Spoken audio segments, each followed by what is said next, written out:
Hello students. आज हम first topic करेंगे +2 क्लास का मैट्रिक्स।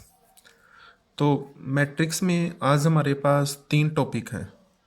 पहला है कंस्ट्रक्ट ऑफ मैट्रिक्स, दूसरा है इक्वलिटी ऑफ मैट्रिक्स और तीसरा है ऑर्डर ऑफ मैट्रिक्स। तो इन सब में सबसे पहले हमको ये पता होना चाहिए कि मैट्रिक्स क्या है। तो व्हाट इज़ मैट्रिक्स? मैट्रिक्स होता क्या है? मैट्रिक्स क्या है? रेक्टेंगुलर अरेंजमेंट ऑफ नंबर की जो रेक्टेंगुलर अरेंजमेंट होती है उसको हम मैट्रिक्स कहते हैं। तो जिस तरह से हम नंबरों को किस तरह से लिख सकते हैं, पहले हमने लास्ट क्लास में किस तरह से लिखा था। मान लीजिए एक सेट ए है तो ए के इक्वल क्या आता था? 1 2 3 4। लेकिन यहाँ पर जब हम मैट्रिक्स लिखेंगे तो मैट्रिक्स में हम इन्हीं नंबरों को किस तरह से लिखेंगे? इस तरह से 1 2 3 4। और ये भी किसके इक्वल आएगा? हमारे पास ए के इक्वल आएगा। तो ये हमारे पास क्या है? मैट्रिक्स है। इसके बाद अब मैट्रिक्स में होता क्या है? ये तो था मैट्रिक्स की डेफिनेशन। मैट्रिक्स की डेफिनेशन क्या है? इसके बाद मैट्रिक्स में होता क्या है? तो ये मैट्रिक्स में अगर हम हॉरिजॉन्टल देखें तो ये होती हैं हमारे पास रोज। ठीक है, ये हमारे पास क्या है? रोज है। ये हमारे पास रो कौन सी है? फर्स्ट है। और ये हमारे पास रो कौन सी है? सेकंड है। और अगर हम वर्टिकली देखें तो वर्टिकली हमारे पास क्या आते हैं? कॉलम। ये हमारे पास कौन सा कॉलम है? फर्स्ट। और ये हमारे पास कौन सा कॉलम है? सेकंड। तो इस मैट्रिक्स में जो हमने मैट्रिक्स ए लिया है, इस मैट्रिक्स में रो कितनी हुई? 2 रो है। कॉलम कितने हुए? 2 कॉलम है। तो ये जो 2 रो और 2 कॉलम से जो मैट्रिक्स बना है, ये क्या होता है? ऑर्डर ऑफ मैट्रिक्स होता है। क्या होता है? Order of matrix. तो ऑर्डर ऑफ इस मैट्रिक्स का ऑर्डर क्या हुआ? 2 इंटू 2। और एक और एग्जांपल लेते हैं। जैसे मान लीजिए हमारे पास एक बी मैट्रिक्स है। बी मैट्रिक्स में क्या है? 1 2 3 4 5 6। तो इसमें हमारे पास रो कितनी है? First row, second row. तो ये हमारे पास फर्स्ट है, ये हमारे पास क्या है? सेकंड है। इसको R1 बोलते हैं, इसको R2 बोलते हैं। कॉलम कितने हैं? First column C1, second column C2, third column C3। तो इस मैट्रिक्स में रो कितनी है? 2।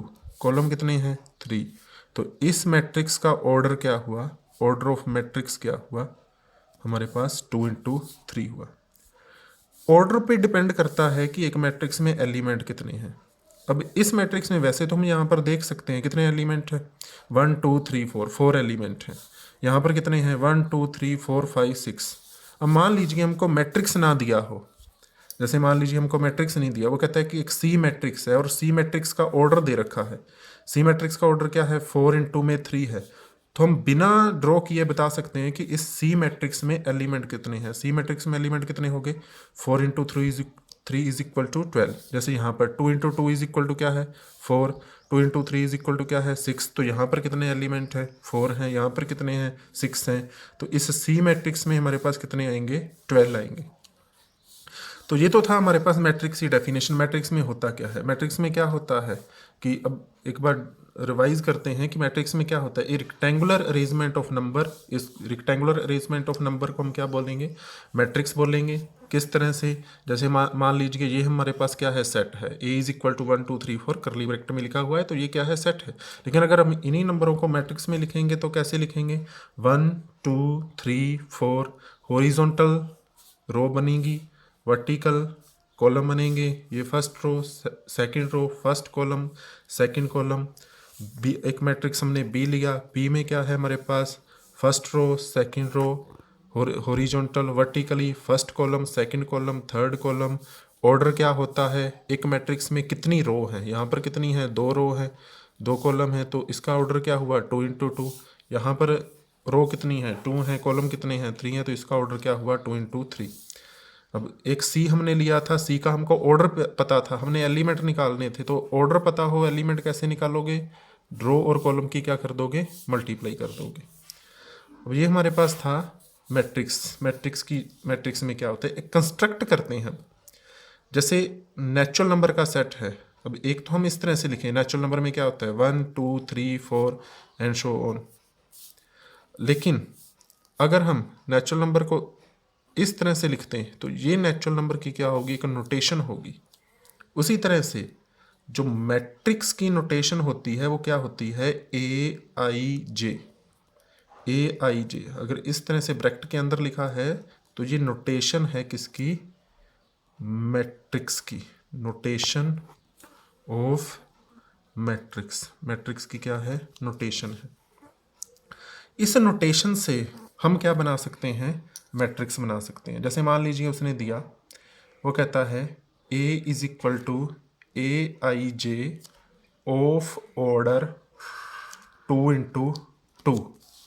तो 2 × 2 का हमने मैट्रिक्स बनाना है, ठीक है। तो अब यहाँ पर हमारे पास क्या है, एक आई है और ये क्या है, जे है। आपने देखा होगा कि यहाँ पर हमने जो फर्स्ट में लिया था वो किसको लिया था, रो को, और सेकंड प्लेस पे हमने किसको लिया था, कॉलम को। सेम यहाँ पर फर्स्ट पे क्या था, रो, सेकंड पे क्या थे, कॉलम। सेम यहाँ पर फर्स्ट में क्या है, रो, सेकंड में क्या है, कॉलम। यानी कि R इंटू में C को लेके हम चलेंगे, पहले रो आएंगी फिर क्या आएंगे, कॉलम आएंगे। यहाँ पर भी हमारे पास क्या है, एक आई है, दूसरा क्या है, जे है। तो आई किसको रिप्रेजेंट करता है, रो की एंट्री को, जे किसको करता है, कॉलम को, ठीक है। तो अब हम आई की वैल्यू क्या लेंगे, यहाँ पर आई किसके इक्वल होगा, आई किसके इक्वल होगा, ऑर्डर क्या है हमारे पास 2 × 2 है, तो आई की वैल्यू क्या होगी 1 और 2। इस तरह से जे की वैल्यू क्या होगी 1 × 2। तो यहाँ से हम अगर आई की वैल्यू क्या रखें, 1 रखें, जे की वैल्यू क्या रखें 1, तो क्या बनेगा A11। आई की वैल्यू क्या रखें 1, जे की वैल्यू 2 रखें तो क्या बनेगा A12। यहाँ पर आई की वैल्यू 2 रखें, जे की वैल्यू 1 रखें तो A21। यहाँ पर क्या आएगा A22। तो हमने सारी वैल्यू रख दी, आई की 1 2 रख दी, जे की 1 2 रख दी, तो हमारे पास क्या बना, मैट्रिक्स क्या बना, A is equal to A11 A12 A21 A22। तो ये हमने कंस्ट्रक्ट कर लिया मैट्रिक्स कि अगर हमको ए आई जे दे रखा है, ऑर्डर क्या है 2 × 2 है, A11 A12 A21 A22, ये हमारे पास क्या होगा, मैट्रिक्स होगा। अब कुछ क्वेश्चन करते हैं इसके ऊपर। जैसे हमने कंस्ट्रक्ट करना है, construct a 2 × 2 matrix A is equal to A I j whose element are given by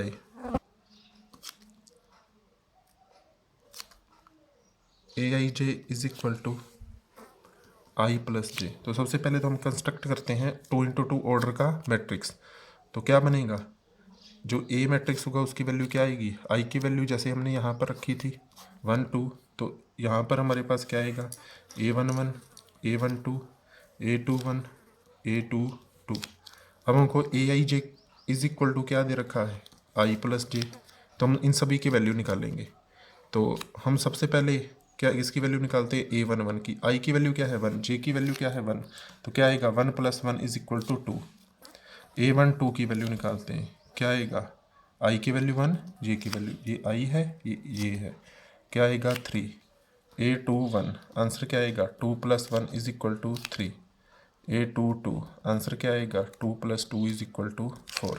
तो इन सभी की वैल्यू वापस यहाँ पर रखेंगे। तो A इज इक्वल टू क्या आएगा हमारे पास, A11 की वैल्यू क्या है 2, तो यहाँ 2 आ गया। A12 की वैल्यू क्या है 3, यहाँ पर 3 आ गया। A21 की वैल्यू क्या है 3, यहाँ पर 3 आ गया। A22 की वैल्यू क्या है 4, यहाँ पर क्या आ गया 4 आ गया। तो इस तरह से हम कंस्ट्रक्ट करेंगे एक मैट्रिक्स। इसके बाद हम करते हैं equality of matrix. Equality of matrix. अब मान लीजिए हमारे पास दो मैट्रिक्स है, एक ए है दूसरा क्या है बी है। ए और बी दोनों क्या है, इक्वल है। अगर ए और बी इक्वल इस तरह से दिए हों और ए की वैल्यू मान लो क्या दी हो, A11 A12 A21 A22, B की वैल्यू क्या दी हो B11, B12, B21, B22। तो अगर ये दोनों इक्वल हैं तो इनके कोरस्पोंडिंग एलिमेंट आपस में इक्वल होंगे। A11 किसके इक्वल होगा? B11 के। A12 किसके इक्वल होगा? B12 के। A21 किसके इक्वल होगा? B21 के। A22 किसके इक्वल होगा? B22 के। फॉर एग्जाम्पल वो कहता है find the value of x and y if x 5 5 y is equal to 3 5 5 4। अब देखिए ये दोनों मैट्रिक्स क्या हैं? इक्वल है। तो बाय इक्वलिटी ऑफ मैट्रिक्स इतना लिखेंगे, by equality of matrix x is equal to क्या आएगा? 3। ये तो 5 तो 5 के इक्वल है ही, 5 तो 5 के इक्वल है ही। y इज इक्वल टू क्या आएगा? 4। तो यहाँ से हमारे पास x की वैल्यू क्या आएगी? 3, y की वैल्यू क्या आएगी? 4। तो एक और एग्जांपल लेते हैं। वो कहता है find the value of x and y if x plus 5 2 z y 4 2 7 6। तो फिर वही condition by equality of matrix x plus Y is equal to क्या आएगा? 4। तो यहाँ से x की वैल्यू क्या आएगी? 4 माइनस 5, क्योंकि हमको फर्स्ट को किसके इक्वल रखना है? फर्स्ट के। अब सेकंड ये है, ये तो इक्वल है ही। थर्ड z किस, यहाँ से x की वैल्यू -1, z की वैल्यू क्या आएगी? 7, y की वैल्यू क्या आएगी बेटा? 6। तो ये हमारे पास क्या हुआ? Equality of matrix. एक कंडीशन और रहेगी, जैसे मान लीजिए वो कहता है कि इफ ए मैट्रिक्स हैज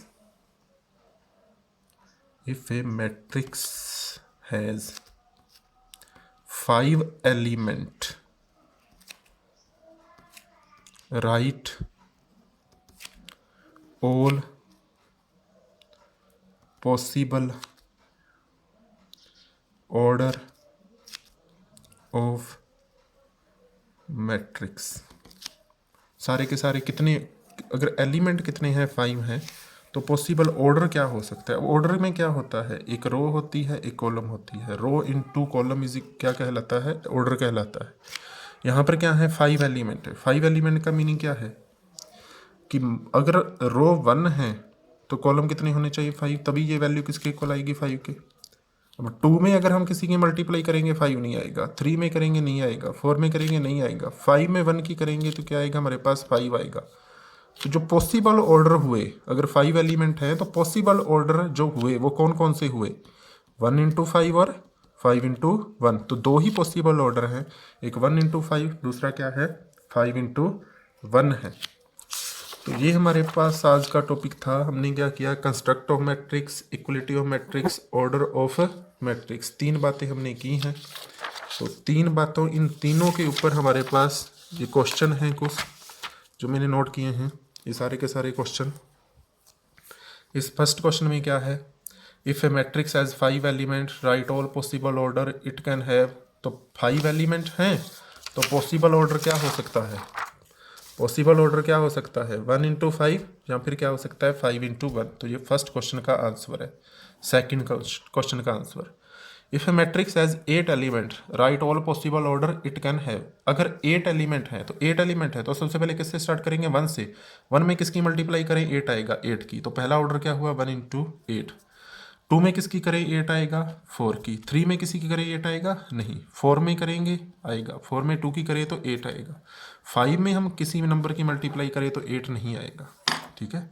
6 में करें नहीं आएगा, 7 में करें नहीं आएगा, 8 में करें, हाँ 8 में अगर हम 1 की मल्टीप्लाई करते हैं तो क्या आएगा? 8 आएगा। तो जो पॉसिबल ऑर्डर हुए, if A matrix has 8 element, right all possible order it can have, तो क्या ऑर्डर हुए 1 इंटू 8, 2 इंटू 4, 4 इंटू 2 और 8 इंटू 1। थर्ड क्वेश्चन का answer, construct a 2 into 2 matrix A whose element A I J are given by. तो A हमने बनाना है, order क्या है, ए का ऑर्डर क्या है, 2 इंटू 2 है, 2 इंटू 2 है तो क्या होगा A11, A12, A21, A22।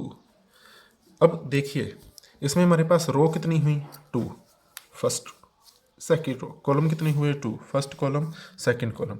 अब यहाँ पर जो रिप्रेजेंट करता है ना, देखिए A is equal to A11, A12, A21, A22। A11 किसको रिप्रेजेंट कर रहा है, ये I है, ये है I और J। I की वैल्यू क्या है 1, J की वैल्यू क्या है 1। अब 1 1 का मीनिंग क्या है कि ये फर्स्ट रो फर्स्ट कॉलम का एलिमेंट है। देखिए यहाँ पर जो इंटरसेक्शन होती है, ये इंटरसेक्शन हुई ना, यहाँ पर जो इंटरसेक्शन हुई है, इसका मीनिंग क्या है कि फर्स्ट रो फर्स्ट कॉलम का एलिमेंट। यहाँ पर क्या है 1 2, 1 2 का मीनिंग क्या है, फर्स्ट रो सेकंड कॉलम। तो ये जो इंटरसेक्शन हो रही है, ये इंटरसेक्शन से क्या मीनिंग निकलता है कि ये सेकंड रो फर्स्ट कॉलम का एलिमेंट है, ये सेकंड रो सेकंड कॉलम का एलिमेंट है। तो ये हमारे पास ए है। अब उसने क्या दिया है, construct a matrix 2 into 2 A is equal to A I J whose element A I J are given by A I J is equal to क्या है आई प्लस जे। तो हम वैल्यू निकालेंगे सभी की, ठीक है। तो हम वैल्यू निकालेंगे A11 की, तो क्या आएगा 1 + 1 इज इक्वल टू 2, ठीक है। तो A12 की 1 + 2 इज इक्वल टू 3, A21 की 2 + 1 इज इक्वल टू 3, A22 की 2 + 2 इज इक्वल टू 4। वापस यहाँ रखिए, तो हमारे पास A11 की वैल्यू क्या है 2 है, A12 की वैल्यू क्या है 3 है, A21 की 3 है, A22 की 4 है, ठीक है। ये थर्ड क्वेश्चन था। इसके बाद फोर्थ है, फोर्थ आप करोगे, मैं फिफ्थ करवाता हूँ आपको। Construct a matrix 3 into 3। तो अब 3 इंटू 3 का मीनिंग क्या होगा, 3 रो 3 कॉलम। तो ये first row second row third row. यहाँ पर क्या आएगा A11, A12, A13। अब यहाँ पर I की वैल्यू क्या हो सकती है 1 2 3, J की क्या हो सकती है 1 2 3। तो उसी के अकॉर्डिंग हम यहाँ पर AIJ में वैल्यू पुट करेंगे, I की 1 J की 1, I की 1 J की 2, I की 1 J की 3। तो इस तरह से हम वैल्यू पुट करेंगे I11 1 2 1 3। तो A11 A12 A13। यहाँ पर क्या आएगा A21 A22 A23 A31 A32 A33। तो अब AIJ हमको किसके इक्वल दिया है, I माइनस जे का मोड, I माइनस जे का मोड दिया है। तो A11 की वैल्यू निकालेंगे, क्या आएगा 1 - 1, 1 - 1 क्या होता है 0। A12 क्या आएगा 1 - 2, 1 - 2 क्या होता है -1, -1 का मोड क्या होता है 1 होता है। A13 क्या आएगा 1 - 3 क्या आएगा हमारे पास -2, -2 का मोड क्या होता है 2। इस तरह से वैल्यू निकालेंगे। A21 की क्या आएगा 2 - 1 का मोड इज इक्वल टू क्या आएगा 1। A22 की 2 - 2 क्या आएगा 0। A23 की क्या आएगा 2 - 3 इज इक्वल टू -1, -1 का मोड क्या होता है 1 होता है। इस तरह से हम A31 की वैल्यू निकालेंगे, क्या आएगा 3 - 1 इज इक्वल टू 2। A32 की वैल्यू निकालेंगे, क्या आएगा 3 - 2 इज इक्वल टू 1। A33 की वैल्यू निकालेंगे, क्या आएगा 3 - 3 इज इक्वल टू 0। सारी की सारी वैल्यू यहाँ पुट करेंगे ए में। तो ए में पुट करते हैं तो हमारे पास आंसर क्या आएगा, ए का 0 1 2 1 0 1 2 1 0। तो ये हमारा आज का टॉपिक था। ये क्वेश्चन है सारे के सारे, आप इन क्वेश्चन को कीजिए।